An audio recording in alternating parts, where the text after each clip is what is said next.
ஒரு வேலையை ஏ மற்றும் பி ஆகிய இருவரும் சேர்ந்து 12 நாட்களில் முடிப்பர். ஏ அவ்வேலையை தனியாக 20 நாட்களில் முடிப்பார் எனின் பி மட்டும் தனியாக அவ்வேலையை எத்தனை நாட்களில் முடிப்பார்? இப்படியான வினாக்களில் முதலில் நாம் கண்டறிய வேண்டியது ஒரு நாளில் செய்து முடிக்கும் வேலையை. முதலில் ஏ தனியாக ஒரு நாளில் செய்து முடிக்கும் வேலையை காண்பதற்கு அவர் வேலையை முடிக்க எடுக்கும் நாட்கள் 20.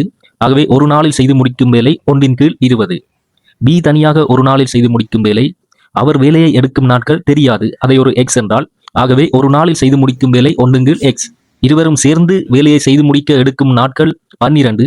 ஆகவே இருவரும் சேர்ந்து ஒரு நாளில் செய்து முடிக்கும் வேலை 1/12. ஆகவே ஏயும் பியும் சேர்ந்து ஒரு நாளில் செய்து முடிக்கும் வேலையானது ஏ தனியாக ஒரு நாளில் செய்து முடிக்கும் வேலையினையும் பி தனியாக ஒரு நாளில் செய்து முடிக்கும் வேலையினையும் கூட்டும் போது பெறப்படும். ஆகவே 1/12 சமன் 1/20 சக 1/x.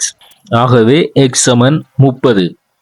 ஆகவே பி மட்டும் தனியாக 30 நாட்களில் இவ்வேலையை செய்து முடிப்பார்.